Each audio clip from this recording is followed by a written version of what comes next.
I went into the woods because I needed the money and because I thought it would be easy.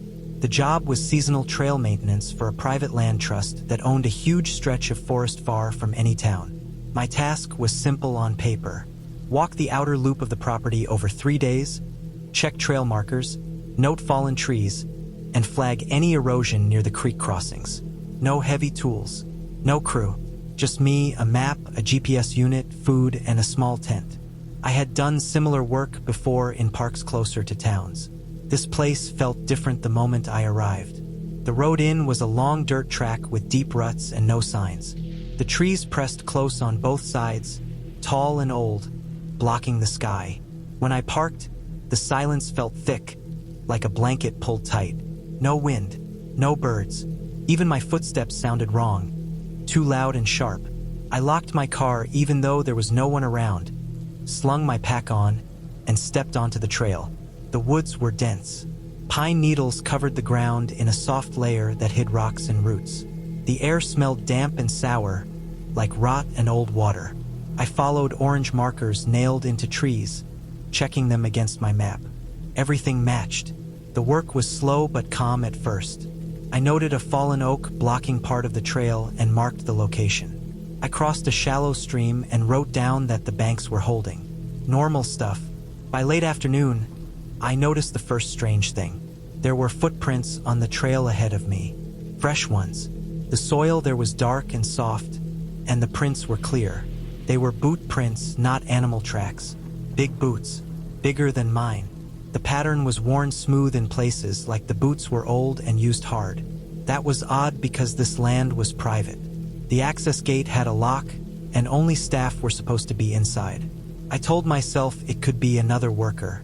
Maybe someone came through earlier and did not sign the log.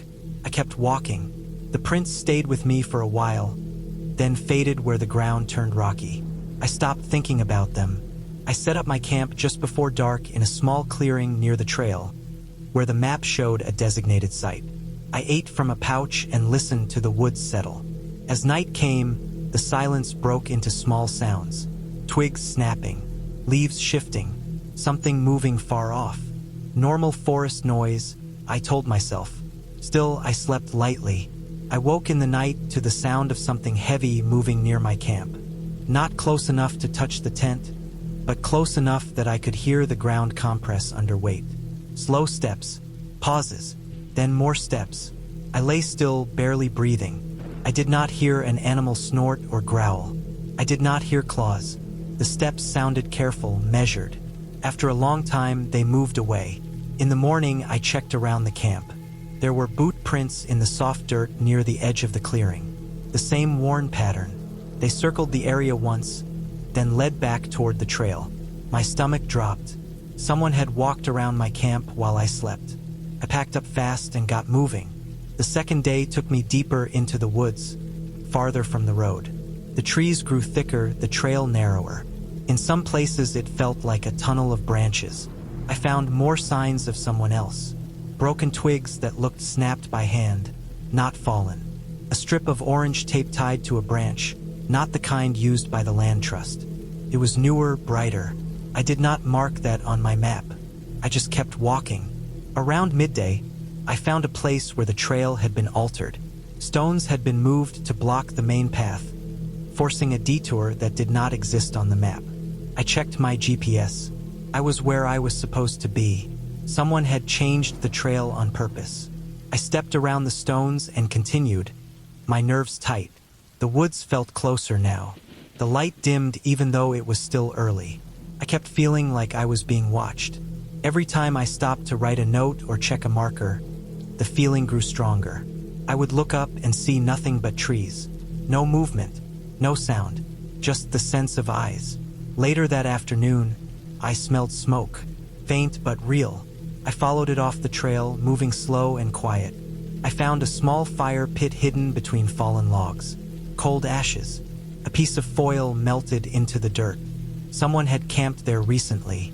Very recently. This was not allowed. I took photos with my phone, my hands shaking, and moved on. That night, I did not camp at the marked site. I pushed farther, hoping distance would make me safer. I set up in a rough spot between thick trees, where the ground was uneven and hard. I did not sleep much. Every sound felt close.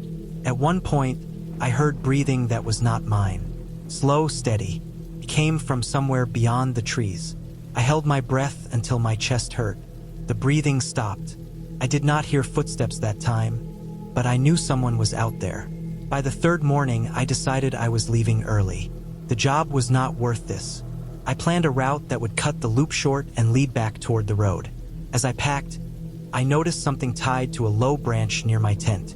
A piece of my own food packaging, twisted into a knot. I had thrown it away the day before, farther down the trail. Someone had picked it up and brought it back. That felt like a message. I moved fast, but not careless. I watched the ground, the trees, the spaces between. The woods stayed quiet. Too quiet. I reached a narrow valley where the trail dipped down and ran beside a dry creek bed. The walls of earth rose on both sides, steep and close. Halfway through, I saw the stones ahead. Another blockage, bigger this time. Logs stacked across the path. I stopped, my heart hammered. I knew I should turn back, but the way behind me felt wrong too. I stepped closer to the logs and saw deep boot prints in the dirt on both sides. The same worn soles. I stepped back. That was when I saw him. He stood on the slope to my left, partly hidden by brush. He was tall, thin, and filthy. His clothes were layered and torn, colors faded into brown and gray. His boots matched the prints. His face was hard to see, but I knew he was looking right at me. He did not move. He did not speak. He just watched. I froze. My mind screamed to run, but my body felt locked. After a long moment, he shifted his weight and took one slow step down the slope. That broke whatever hold fear had on me. I turned and ran back the way I came, my pack bouncing, my breath ragged. I did not follow the trail. I crashed through brush, scratched and bleeding, not caring about direction as long as it was away. Branches tore at my clothes. I fell once, hard, and rolled down a small incline. I got up and kept going. I heard movement behind me at times, branches snapping, but I did not look back. I ran until my legs burned and my lungs felt raw. Finally, I saw light through the trees. The road. I burst out of the woods and almost collapsed onto the dirt. My car sat where I left it, alone. I fumbled with the keys and got inside, locking the doors. I waited, shaking, watching the tree line. Nothing came out. After a long time, I started the engine and drove, not stopping until I reached the paved road and cell service. I reported everything to the land trust and to the local sheriff. They searched the area later and found signs of an illegal long-term camp deep in the woods. Traps, stored food, tools. No one was there when they arrived. They told me some people live off the grid for years, avoiding contact, watching from a distance. They told me I was lucky. I never went back to that place. I quit that job a week later. Sometimes, when I walk in even a small patch of woods now, I think about how quiet it can get, and how silence does not mean you are alone. I went hiking alone that weekend to clear my head. The past few weeks had been overwhelming. Work was a constant pressure, deadlines were slipping, and my apartment felt like a cage. I needed space, quiet, and the kind of solitude that only the woods could provide. I chose a trail that I knew reasonably well, one that wound through dense pine forests and opened to a ridge with a sweeping view of the valley below. I had camped near that ridge before, though never alone for more than a night. The area was beautiful, but it had that kind of quiet that can make you hyper-aware of every small sound. I arrived mid-afternoon and started hiking toward my spot, my pack heavy with all the usual gear: tent, sleeping bag, food, water, and my flashlight. The trail narrowed as I approached the ridge, and the pines grew thick, their trunks like dark pillars, their needles blocking almost all of the sunlight. By the time I reached the clearing I'd picked, it was around 5:30 p.m. The wind was soft, whispering through the trees, rustling the dry needles that littered the ground. I set up my tent near the edge of the ridge, where the slope fell away sharply, giving a view of the forest stretching out below. I gathered wood for a small fire and unpacked my stove to cook dinner. The air smelled of pine and wet earth. I felt the tension in my shoulders slowly ease as I chopped vegetables and heated water, the familiar ritual of cooking grounding me. But by around 6:30 p.m., I noticed the wind had completely died. No rustle in the trees, no whisper of air at all.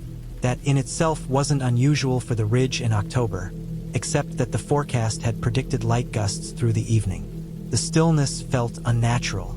I was stirring the soup on my stove when I heard it. A snap, a sharp break of a branch somewhere deeper in the forest. My first thought was deer. I had seen them plenty of times along this trail, but the sound was deliberate, calculated, too precise. It wasn't the scatter of a startled animal. It was slow, heavy steps, careful but unmistakable. I froze, listening. The forest had gone completely quiet, aside from that irregular crunch of something moving. I grabbed my flashlight and swept the beam toward the treeline. Nothing, just thick shadows between the trees, the trunks dark and motionless. Then I saw it, a figure tall and hunched, moving between the trees. I know what I saw. My heart skipped. Every time I tried to focus on it with the light, it disappeared behind a tree or melted into the darkness. It wasn't running. It wasn't making noise, not beyond the steps I could hear now, getting closer. I tried to call out, my voice breaking the quiet of the forest. Hello! My words sounded hollow, like the trees themselves had swallowed them. I got no response, only the echo of my own fear bouncing back at me. I didn't know what it was. I didn't know if it was human. I gripped my knife, the one I always carried for emergencies, though I had never imagined I'd need it for something like this. I stayed near the fire, the faint glow cutting the immediate darkness around me. Every now and then, I caught movement at the edges of the light, something shifting between the trunks. I could hear breathing, but I couldn't tell if it was my own or someone else's. The sound of those deliberate steps continued through the night, stopping for a few seconds, then starting again. Sometimes the steps would circle my camp. Other times they would retreat deeper into the trees. I didn't dare move from the tent. My phone had spotty service here, but I had it ready in case of emergency. I considered hiking out immediately, but the thought of walking into those shadows alone, without knowing what I was dealing with, froze me in place. Hours passed. The fire burned down to embers. I kept my knife in hand and my flashlight ready. The forest seemed endless, its darkness like a solid wall beyond the dim circle of my campfire. I tried to make sense of the sounds. There was no rustle of animal movement, no snapping of underbrush from running deer, no wind. Nothing natural, just those footsteps, calculated, patient, waiting. I told myself it had to be someone else hiking or someone trespassing, but the ridge was far from any main trail. The area was notoriously quiet this time of year. People didn't come here at night, not without reason. Couldn't sleep. I tried leaning against my pack, closing my eyes, telling myself it would be fine, that nothing would happen. But the sounds never stopped. At one point, I thought I saw the figure move along the far ridge, barely visible through the mist that had settled low between the pines. My pulse spiked. I didn't move, hoping that if it saw me, it would lose interest and leave. But I felt eyes on me all night, following me from the darkness, watching my every motion. Dawn came slowly. The first pale light barely reached the bottom of the valley before the ridge and trees swallowed it. The forest looked almost normal in the weak sunlight, the way it always did after a long night, calm and indifferent. I stepped out of the tent carefully, scanning the area. There were no prints in the dirt beyond mine, no sign anyone had been near me, but something about the slope below the ridge made my stomach tighten. There was a shadow I thought I saw a moment ago, moving just beyond the trees, dissolving when I looked directly. I packed quickly, my hands shaking more from adrenaline than cold. I didn't stop to eat or rest. I kept my eyes on the trees the whole way down, expecting to see that hunched figure step out at any moment. The forest, which had seemed so welcoming when I arrived, now felt oppressive, its quiet deliberate and suffocating. Every snap of a branch, every whisper of wind through the needles, made me flinch. By the time I reached the bottom trail and started the hike back to my car, the ridge was behind me. The forest looked like any other morning in October, the sun soft on the fallen leaves, the smell of pine and earth filling the air. But I couldn't shake the feeling that I was being watched.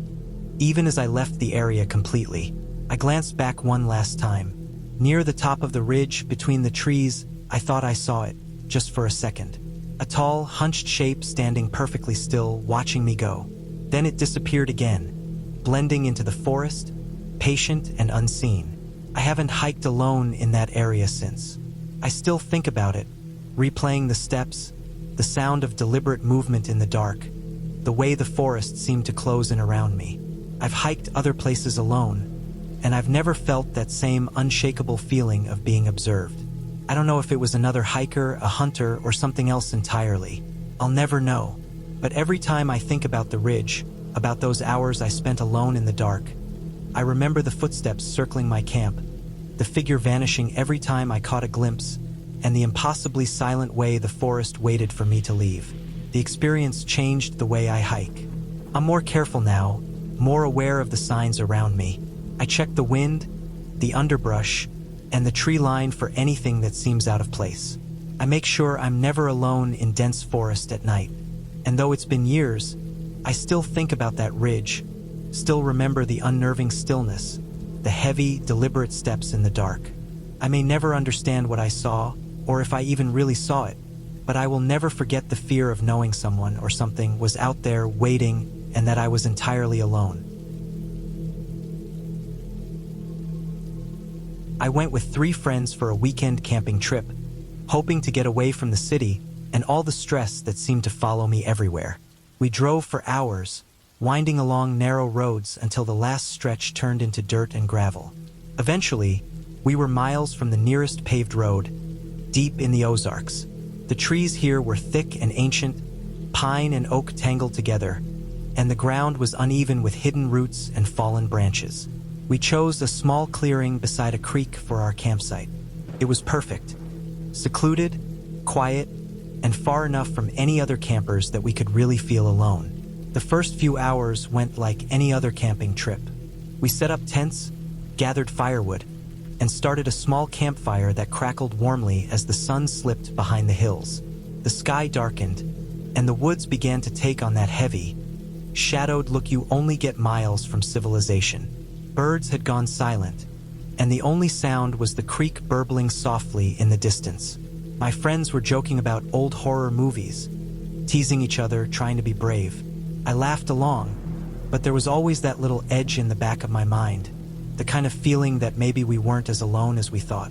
Around 10 o'clock, when the fire was low and the air had grown cold, I started hearing whispers. At first, I thought it was my imagination. The fire crackled and a breeze rustled through the trees, but there was something different in the rhythm of the sounds. Soft, irregular, distinctly human. The whispers weren't coming from our group. I checked my friends, all 3 of them sitting cross-legged around the fire, faces lit by the orange glow, heads down or laughing. They hadn't noticed. I leaned forward, trying to catch the words, but there weren't any. Just a low, murmuring sound, impossible to place, moving through the woods around us. I grabbed my headlamp and swept the light across the tree line. The shadows looked off. They didn't fall the way they should. In the gaps between the trunks, the darkness seemed denser, uneven, almost like something was crouched there, blending with the tree bark. My pulse quickened. I wasn't imagining it. There was a presence in the woods, deliberate and careful, moving without the sound of breaking branches or leaves. One of my friends stiffened suddenly and whispered that he thought he saw a pair of glowing eyes peering at us from between the trees. We all turned our lights toward where he pointed, scanning every dark patch of the forest. Nothing moved. No animal ran, no deer bolted. The shadows were still wrong, but empty. My stomach twisted. The forest had a way of playing tricks on your eyes at night, I told myself. It had to be.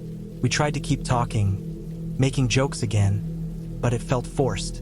Every time someone laughed, I caught a flicker in the shadows, like something ducked behind a tree. The whispers continued, faint and overlapping with the rustle of leaves. I couldn't make them out, but they were steady now, circling us.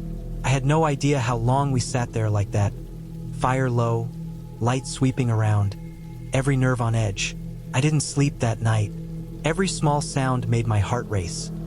A branch snapping in the distance, a rock rolling down the hill, the creek shifting its course. I stayed awake until the first hints of dawn, clutching my water bottle like it was a weapon. Morning light made the woods look normal again. The shadows were gone, and the forest looked quiet and indifferent, the way it always did in the daylight. We packed our gear in silence. None of us spoke about the whispers or the glowing eyes. It didn't feel like something to joke about now. I broke the tents down, shoved everything into the car, and we started walking toward the truck, glancing back nervously at the tree line. That's when I saw it. Footprints in the mud near where we had camped. For sets of muddy boot prints led from the tree line right up to the fire. They weren't ours. The size and shape didn't match my friend's hiking boots, and they definitely weren't animal prints. They started deep in the woods, leading to our exact spot, and then stopped just at the edge of the firelight. I froze. My pulse surged. Whoever or whatever had been there had stayed hidden until dawn, moving carefully through the trees. My friends noticed the prints too, and we all looked at each other, eyes wide, but still no one said a word. The footprints didn't continue past the fire. They stopped completely, like whoever had come had lingered long enough to watch and then retreated into the forest unseen. We drove home in silence, the weight of the night pressing down. Even though the road took us miles away from that clearing, I couldn't shake the image of the shadows, the whispering, the footprints. My friends tried to laugh it off later, joking about raccoons or other hikers sneaking through the area, but it didn't sit right with me. I had spent enough nights in the wilderness to know how animals moved, how other humans sounded in the dark. Nothing fit what we experienced. Since that trip, I've avoided camping in remote areas at night. I still hike, still spend time in the woods, but always with larger groups or near well-traveled trails. I replay the night in my mind often, thinking about the whispers and those deliberate, human-like steps in the dark. I can't explain who or what was in those woods. It didn't take anything from us. It didn't speak. It didn't even leave a trace beyond the prints in the mud. But I know it was there, watching, patient, moving silently, making sure we knew we weren't as alone as we thought. The memory is sharpest when I'm walking in the forest alone at dusk. Every shadow makes me pause. Every crunch of leaves sends a shiver down my spine. I can't go back to that clearing in the Ozarks without remembering the footprints, the whispers, and the feeling of eyes tracking me through the trees. Even years later, the image is clear in my mind. That faint glow where eyes might have been, the uneven shadows in the pines, and the deliberate, careful way something moved through the woods while we sat helpless, unaware, too small in the vastness of the forest to even realize we were being observed. I've never found an explanation. I've never spoken to anyone who went there alone. I just know what I experienced was real. There is something in those woods, something cautious and patient, and while it didn't harm us, it left a mark that I feel every time I think of that night. I learned quickly that the forest at night is not just a quiet, empty place. It can be very alive, and sometimes it's alive in ways you don't want to understand. Even now, I can picture that ridge of trees, the firelight flickering across the clearing, and the wet mud with the prints that weren't ours. I still shudder when I imagine that someone or something was there, watching us, waiting, and moving with a patience that no ordinary human should have. That night changed the way I look at the woods forever. I'm careful now, attentive, aware that every shadow can hide more than branches and leaves, and that some presences don't announce themselves. They just wait, and you only notice them when it's too late to do anything about it. I was hiking alone for mental health, trying to knock out a section of the Appalachian Trail. I needed to be somewhere quiet, away from work, phones, and the constant noise of life. I had planned this solo trip carefully, mapping out the route in advance, packing extra food, water, and all the usual hiking gear. I like being alone in the woods. It's grounding. It forces me to slow down, to focus on the trail, on my breathing, on each footfall. But that day, something about the forest felt heavier than usual. I reached a stretch of the trail where the woods were dense and tangled, the trees so thick that sunlight barely reached the ground. The trail forked multiple times in under a mile, each path twisting back into the trees. I studied my map, tried to remember the markers I'd passed earlier, and made a decision. I took what I thought was the right fork. First, everything seemed fine. The path was narrow, littered with pine needles, with the faint sound of a creek somewhere downhill. Birds chirped occasionally, and a gentle wind rustled the leaves. After about 40 minutes, though, I started to notice something strange. Landmarks I passed felt familiar, too familiar, as if I had already seen them. A large boulder on the right, a fallen log on the left, the same twisted tree bending over the trail. I shrugged it off, assuming the forest just looked similar in sections. But the feeling persisted. The trail seemed to twist and loop back in impossible ways. I kept walking, hoping the next turn would confirm I was still on track. 2 hours later, I realized I was completely lost. Every turn led to something I had already passed. The sun had started to drop, filtering weakly through the thick canopy, leaving the forest floor in mottled shadows. I tried to stay calm. I retraced my steps as best I could, marking trees with rocks and broken sticks, anything to orient myself. But the forest wasn't cooperating. The same patterns repeated. A cluster of oaks, a patch of ferns, the same moss-covered stump. I began to feel the first sting of real fear. Then I heard it. Heavy breathing, deliberate, steady, right behind me. My stomach clenched. I froze. The sound wasn't mine. I wasn't panicking yet, but I felt my pulse quicken. I called out, my voice trembling slightly. "Hello!" My words bounced back at me, swallowed by the dense trees. No reply, nothing, just the quiet and the sound of slow, heavy breaths from somewhere behind. I picked up my pace. My legs moved faster, my boots crunching on dead leaves, roots snagging on every step. The sound of breathing followed me, keeping pace. I didn't dare look over my shoulder. I told myself it could be another hiker, maybe someone following the trail I had missed. But something in the rhythm of the breathing didn't feel right. Too even, too careful, too deliberate. And then I saw it. At the edge of my vision, just beyond the trees, a massive shadow moved. Tall, thin, humanoid in shape, but impossibly still in its movement. It wasn't running. It was walking, keeping pace with me, staying just on the edge of visibility. Every time I tried to focus on it directly, it vanished behind a tree or blended with the shadows. My throat went dry. I wanted to scream, to run, to turn, but I knew the forest was tricky, and my footing was rough. One wrong step could mean injury in these remote woods. I started sprinting downhill, heart hammering, arms flailing as I tripped over exposed roots and loose rocks. Each step was a gamble, each misstep sending pain through my legs and knees, but I couldn't stop. I had no idea where the trail led. I only knew I had to get back to somewhere familiar, somewhere open. The shadow moved still, following, patient, deliberate, keeping pace just beyond the tree line. It didn't sound like it was breathing heavily, didn't snap branches or brush against anything. It was almost unnervingly quiet, aside from the faint, steady rhythm of movement that seemed synchronized with mine. I stumbled, barely catching myself on a branch, and kept running.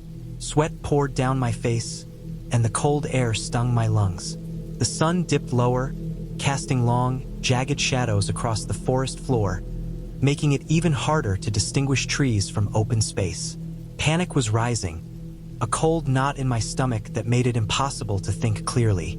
Every instinct screamed that I needed to escape, yet every instinct also reminded me how disoriented I was, how easy it would be to get more lost. After what felt like hours, though it was probably only 20 minutes, I finally broke through the thick tree line and stumbled into a small clearing. The air opened up. The forest seemed to retreat slightly, and sunlight, though weak, managed to reach the ground. I slowed to a cautious walk, scanning the clearing. The shadow was gone. Nothing moved. Nothing followed me. The relief was immediate, but it didn't fully replace the lingering fear that tightened my chest. I took several minutes to collect myself, breathing hard, wiping the sweat from my face. The clearing had no obvious markers of the main trail, but I could see the faint footprints of hikers, old, faded, but unmistakable, leading downhill. I followed them slowly, not daring to look over my shoulder. The memory of the shadow lingered at the edges of my vision. Even in the sunlight, I felt as if it could appear again if I let my guard down. Eventually, the trail widened and became familiar. I recognized the markings, the signs nailed to trees, the paint blazes I knew well from previous hikes. I kept moving, not stopping until I reached the next shelter and then the road beyond it. I didn't speak to anyone about what I had seen. I didn't want to. Words seemed inadequate. I knew what I experienced was real, though impossible to explain. I never went back to that stretch of the trail alone. I hike other parts of the Appalachian Trail, but that dense, twisting section remains off-limits. I sometimes try to rationalize it. Another hiker, someone watching from a distance, the play of light and shadow, but nothing fits perfectly. Nothing explains the deliberate pacing, the silence, the sense of being observed without ever being approached. Even months later, I can recall the sound of the heavy breathing, the sight of the shadow slipping through the trees just at the corner of my vision, the uneven ground clawing at my boots as I ran. The fear I felt isn't like a sudden shock. It's a slow, creeping weight that I can still feel when I close my eyes at night. It's a reminder that the woods, even familiar ones, can be unpredictable, and that sometimes being alone in them leaves you vulnerable in ways that no preparation can fully guard against. The experience changed the way I hike. I always let someone know my route. I carry more equipment. I stay near open areas when hiking alone. And I never, ever take a fork in the trail without being certain it's the right one. That stretch of the Appalachian Trail taught me that even a trail I've walked countless times can turn unfamiliar and dangerous, and that sometimes the forest isn't just a place of peace. It can be a place where something watches, silent and patient, moving in ways that keep you constantly off balance. To this day, I avoid that section entirely. I remember it clearly. The tangled trees, the dim light, the sound of my own heart pounding against the rhythm of something else moving just behind me. I'll never forget how it felt to be completely alone, yet followed, and how quickly the line between safe and dangerous can vanish in the woods. The shadow never approached, never touched, never showed itself fully, but the memory of it is enough. Enough to keep me away, enough to keep me cautious, enough to remind me that some parts of the trail are best left unexplored when you're alone.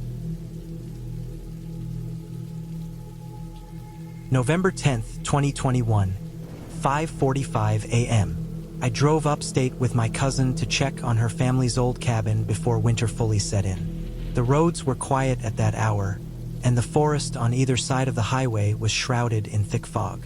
By the time I turned onto the narrow gravel path leading to the cabin, the fog had settled completely over the woods, reducing visibility to barely 10 feet. It wasn't the light mist that clung lazily to the trees.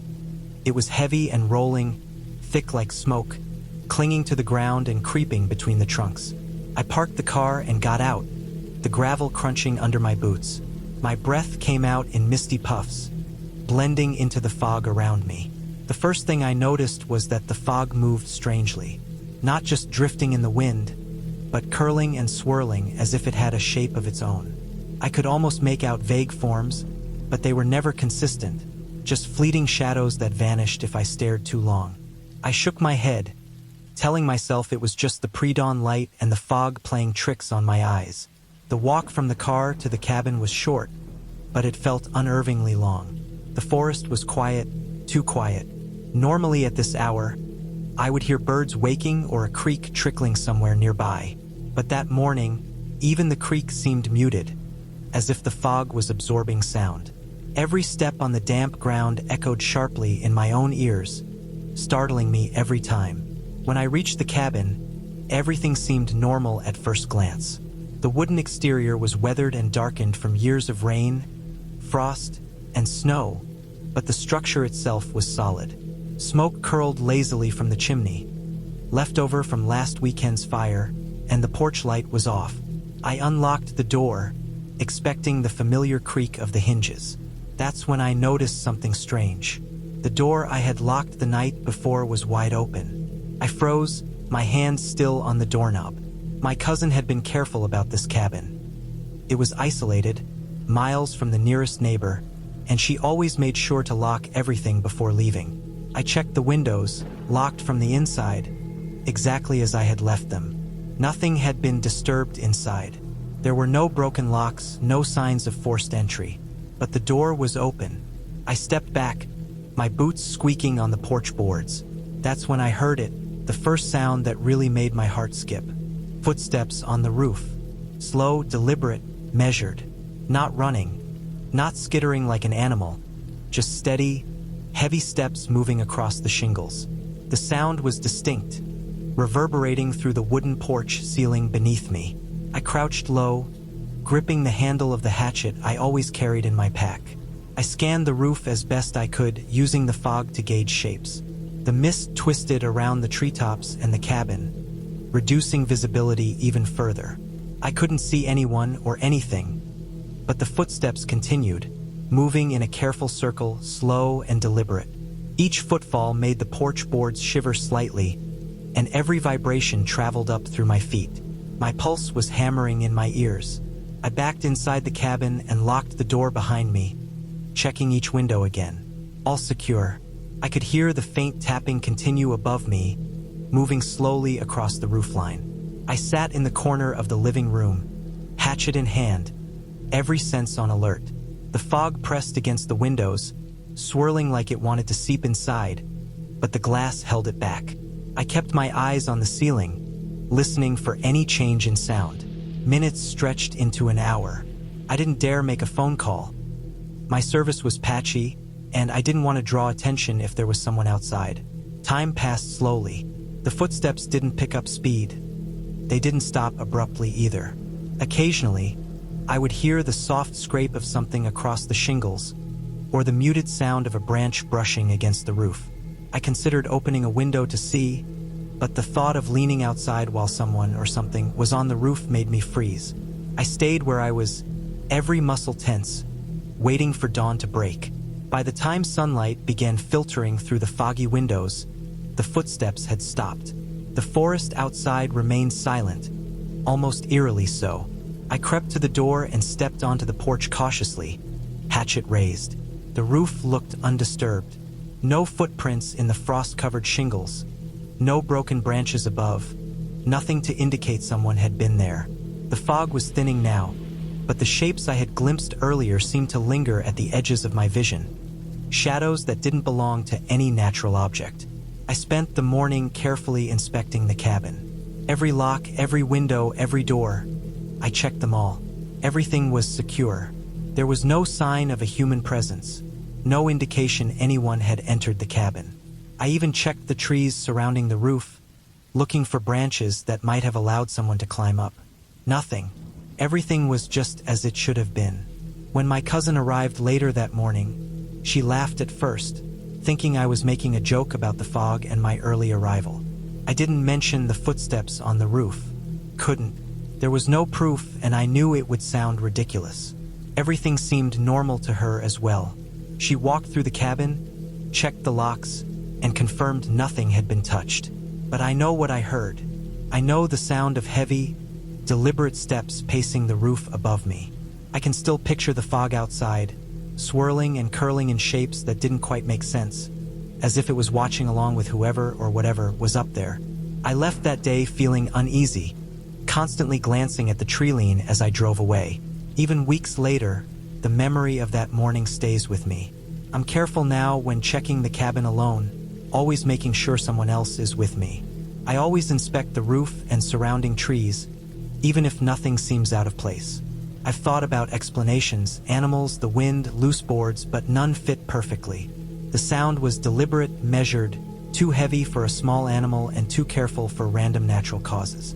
Whatever it was, it stayed on the roof for nearly an hour, circling patiently, not fleeing when I retreated inside, not showing itself beyond the sound.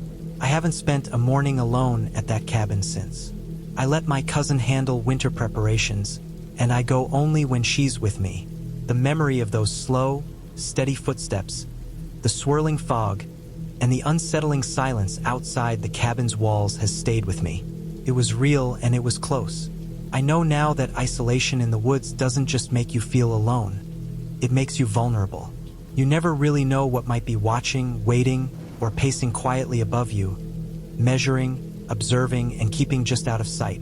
Even today, when I drive past that stretch of forest, I notice the fog creeping low in the early mornings, and I remember the cabin, the porch, and the sound of deliberate steps overhead. I know it was someone or something on that roof. I just don't know why it was there, and I've learned that some things in the woods can't be explained, only remembered. I went on a solo canoeing trip, hoping for a quiet weekend along the river. The plan was simple: paddle upstream, find a secluded bend in the forest, set up camp on the riverbank, and spend the next couple of days fishing, reading, and clearing my head. I'd been canoeing alone for years, and it usually left me calm, almost meditative. That morning, the air was crisp, the sky clear, and the river moving slowly between the dense trees on either side. By late afternoon, I reached a bend that looked perfect. Thick forest framed the river, and the bank was wide enough for my tent. I pulled the canoe onto the sand, carefully unloading my gear. The water lapped gently at the hull, and the forest seemed unusually quiet. There were the occasional chirps of birds and the rustle of leaves in the wind, but no sound of other campers, fishermen, or boats. As I began setting up my small campsite, I noticed large tracks pressed into the soft mud leading from the edge of the trees to the water. At first, I thought they were bear tracks. The size fit, but when I looked closer, the toes were all wrong. Too long, too narrow, spaced oddly. I traced the pattern with my finger, noting how deep the impressions were, how the shape didn't match anything I'd seen before. I felt a chill, though I tried to shrug it off. Bears were a possibility, but nothing about these tracks seemed quite right. I finished setting up the tent, stacking my gear inside and securing the canoe. By early evening, the sun had dipped behind the treeline, and the forest was filled with that dim, greenish light that filters through thick foliage. I fished along the bank, keeping my flashlight within reach. Everything was quiet at first, almost too quiet. Then I heard it, a splash. Just one, small at first, somewhere upstream. I froze, scanning the river with my flashlight. The water glimmered under the beam, smooth and undisturbed aside from the occasional ripple from my fishing line. Another splash, closer this time, followed by a third. I told myself it had to be a bear, maybe a moose crossing the shallow water. But the splashes were too precise, too deliberate. They moved in a slow rhythm, stopping every few feet, almost like someone was wading carefully through the water, testing each step. I tried to ignore it and continued fishing, though my hands shook slightly. Every splash echoed across the river. Every shadow in the trees seemed to twitch. The sound continued intermittently for an hour, always deliberate, always methodical. I thought about leaving immediately, but my canoe was tied up, and the sky was growing dark. I didn't want to paddle in the dark on unfamiliar waters. Night fell, and I retired to the tent, flashlight in hand. I left the flap open just a crack to listen. The river was alive with sounds. Frogs, insects, the rustle of leaves. But underneath it all, the splashes continued. They were never fast, never loud. Just a slow, measured movement through the water, the kind of noise you could hear if someone, or something, was aware of your presence and taking care to move quietly. I didn't sleep.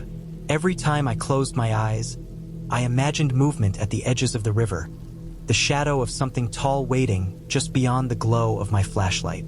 The wind shifted occasionally, carrying strange scents. Wet earth, decaying leaves, and something else I couldn't identify. My mind ran through every possible explanation. Bear, moose, log falling into the water, another fisherman wading carefully. None of it matched what I heard. A bear wouldn't stop and test each footfall, and a human in those woods at that hour didn't make sense. When the first light of dawn began to creep through the trees, I cautiously unzipped the tent. The river looked normal. The fog over the water made everything seem soft, and the forest around me was quiet, undisturbed. I stepped outside and scanned the mud along the bank. The tracks were gone. Every large, unnerving footprint I had seen the night before had vanished, as if they had never existed. I looked upstream, downstream, into the tree line, nothing. No signs of passage. No disturbed foliage. No broken branches. No footprints anywhere. My pulse was still high, and I felt drained as I packed the canoe. I kept scanning the treeline with the flashlight even in the morning light, but nothing appeared. The water was calm, the forest silent. Every logical explanation slipped away. There was no wind strong enough to erase tracks overnight. There were no animals large enough to make the impressions and disappear entirely without a trace. Yet the memory of the methodical splashes, the strange shape of the tracks, and the feeling of being watched was undeniable. I pushed the canoe back into the water and began paddling downstream, keeping my eyes on every bend.